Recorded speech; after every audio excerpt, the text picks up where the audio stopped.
Yeah, they really tried to knock me down, but they didn't knock me down.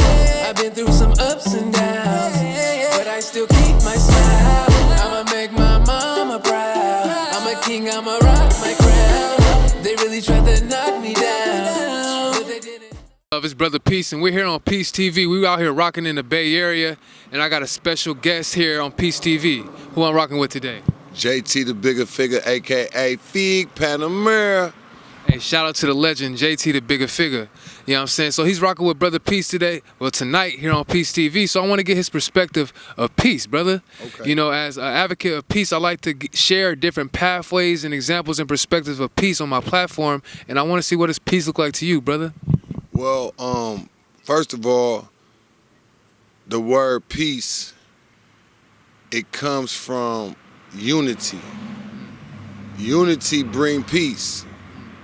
What peace mean to me is more opportunity to pursue your goals. Conflict distracts you. It puts you in a mind state of defense and offense because you don't know how somebody's, how somebody feeling. Sometimes conflict come in physical form. Sometimes it's just a dispute, But peace to me is the ability to be humble enough to work with somebody else, to bring peace to your family by doing the right thing for your family, trying to live a better life that take away pain from bad decisions. As you get older, you learn your decisions bring you pain. Yeah. And then sometimes, or a lot of times, we go through pain because that's what God has ordained for us, struggle and pain and conflict and figuring out the solution. The word peace to me is like the solution. What is the solution between this conflict? Well, I owed this man some money, so I had to give him his money back. That action brought peace. You feel me? So peace is like what we do to and for each other could bring peace or it could bring conflict. As a peace advocate myself, I always love to see people that might be at odds. If I could play a part to middleman that, I always take advantage of that. I never stand on the side when I see two loved ones that I can actually say something to, go at it, and I don't step in to say, now you can't stop everything.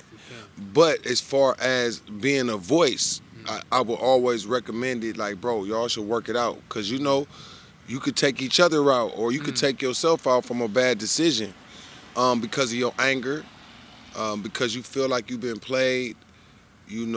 Just looking at coming out of the Fillmore district, it's a lot of bloodshed, and a lot of other communities also. It's like a common thing.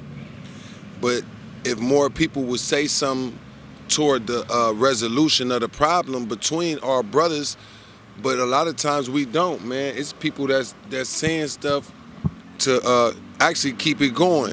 Exactly. What they call it, instigating. Instigating. Boy, you let them do that to you, boy. Hey, boy, you ain't got your gun, boy. Hey, man, you heard what he said on Instagram? You see what he posted about you on that Facebook? Especially goes on a lot in the hood. You feel me? Man, Instagram got a lot of people killed. Facebook, Instagram, before Twitter.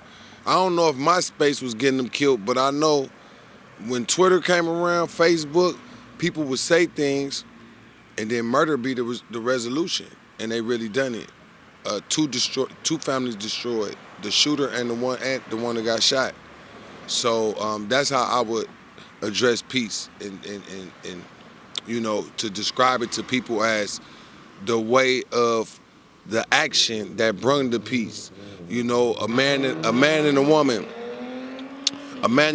living in the same house, boyfriend, girlfriend, baby mama, baby daddy, husband, wife, whatever.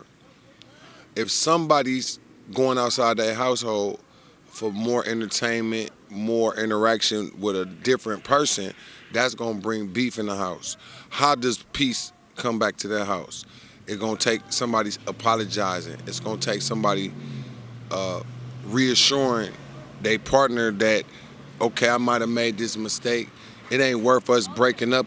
It ain't worth breaking the family apart.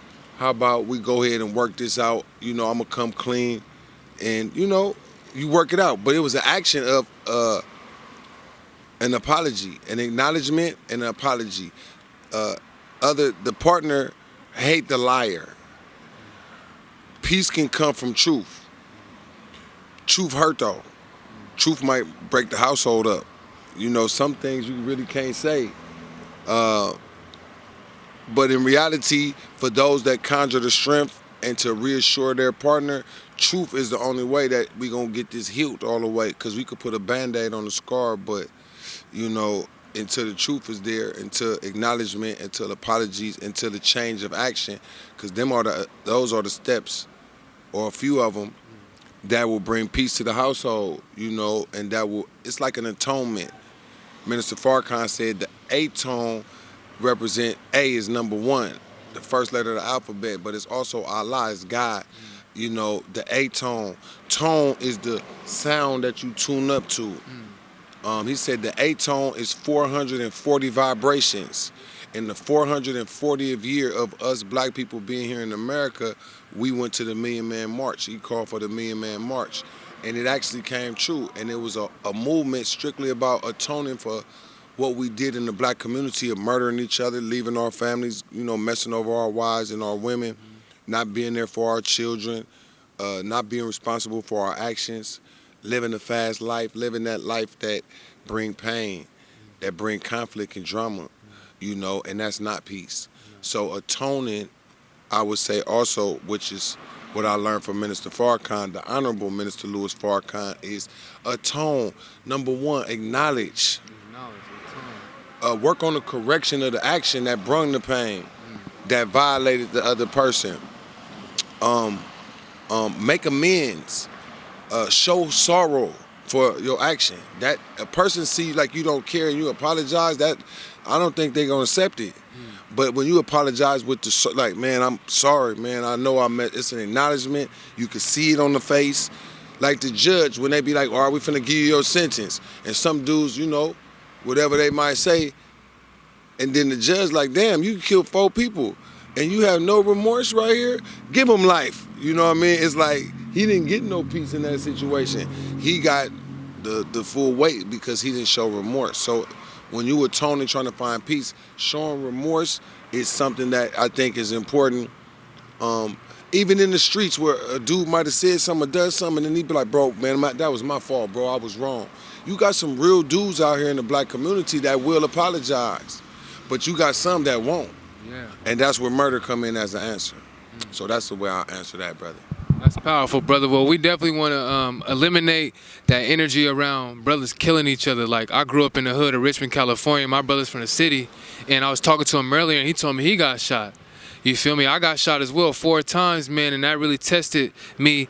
Did I still want to advocate and promote peace? Even though you got shot? Yes. Because when I got shot, like a week before, I was like, I want to be Brother Peace. Yeah. Then I got shot, man, and I was sitting in that bed like, damn, I'm mad, niggas shot me. I want to retaliation. Cousins like, you got to get them niggas back. All type of shit, a lot of pressure, but my spirit was like, man, I'm going to keep pushing this peace and transform that pain into peace. So that's dope. Just want to advocate that. Power, man. Pain into power. You know, when you go through that, me being shot, I got to find the guy that shot me. But when I found him, I was in a situation where I don't have a mask. It's broad daylight. It's cameras out here. I got a guy with me that I just met, and we, you know, doing some business, but I see the guy that shot me. I had to make a life and death decision right then and there. Do I chalk this up? Do I go for it and try to get the murder down and get him out the way?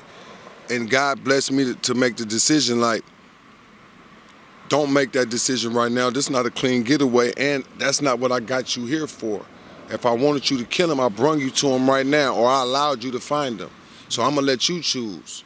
And I chose life, you know what I mean? I said, maybe at another time, you know, because I can't say that I'm a killer and I'm just going to kill. Nah, a real killer would have jumped out and killed him. But I said, there you go, nah, spin the block. And I end up using a drone because I do film, right? I had a drone. I said, man, let me fly this drone back over there and show this dude and make this drone come over his head, because right now you would have been dead if I was on. So me putting this drone over you and filming it, and for myself, that gave me a little bit of revenge to show like if I did want to kill him, I could, but his life not worth mine. Because if I make this decision right now, there go cameras. I'm in my car. I got my phone on me. It's broad daylight. I would have did the murder and been paying for it. And it's a lot of people in prison that have told me like, bro, I mean, he did me dirty. I was supposed to get him. But damn, being in here now for all these years sentence, it don't feel like it was worth it now. Damn. You know, maybe because they got caught, but most importantly, you got caught and you paying for it. You didn't get away. You in prison. They gave you 10, they gave you 20, they gave you 50, they gave you life, they gave you 100. You know, we didn't hear all type of numbers about murders and things. So hearing them stories gave me confidence that if God do want me to get him or allow me to get him, it'll be because he made me get him and not because of my ego, because he let me catch him right there. But he wasn't worth enough when I put him on the scale, his life and my life. Yep, he shot me. But if I do this, I'm going to be gone. So I'm going to pass and wait for a later date. And maybe I get that opportunity, maybe I don't. But I realize life and death serious.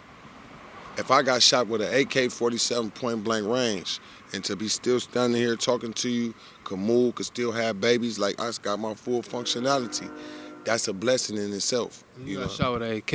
I got shot with a Draco, 7.62s in my leg and in my body, point blank, boom, boom, boom, and survived. It's a miracle that I'm standing here. So when I talk to other people who've been through that, you made the right choice, because you probably wouldn't be standing right here filming, because once you become a murderer, you gotta stand on murder business now. That's a different life. You gotta have a particular stomach to be okay and still be able to function as a murderer, because the thought that comes after the murder is the problem. Whether you did right or wrong, they say some people could do it and they don't think about it, but most, it's a big problem for their stomach, because the worrying, am I gonna get caught? Does somebody know? How does God feel about it? Was it a clean kill, or was it my ego that killed him? Did I actually have to kill him? Well, he shot me. Well, they do say eye for an eye, but it don't say you're not gonna go to jail and die. Big facts. That's big facts, man. So that's powerful testimony right there from the brother JT, to be able to choose life over death, even when somebody tried to kill him. You know, so that's what we advocate for, peace and a higher vibration, and just transmuting that pain that goes on in our hoods, man, and just setting a better example for our brothers and sisters, man. And we want to encourage our people to get back to traveling and just exploring the world, man. This planet is ours, and we want to just make sure that we take the time to expand and grow and build with our people and tap into that frequency of unity and peace. Yes, sir. You feel me? Hey, man, I appreciate, you coming over here. You know, like I say, I seen some clips from my brother Carlos about your film. I say, yeah, that looked like a very interesting film, and it's called Haiti. Haiti and Dim. For you to even go there, with me going to Africa, I don't think I would have had the courage to go to Haiti because of what I saw.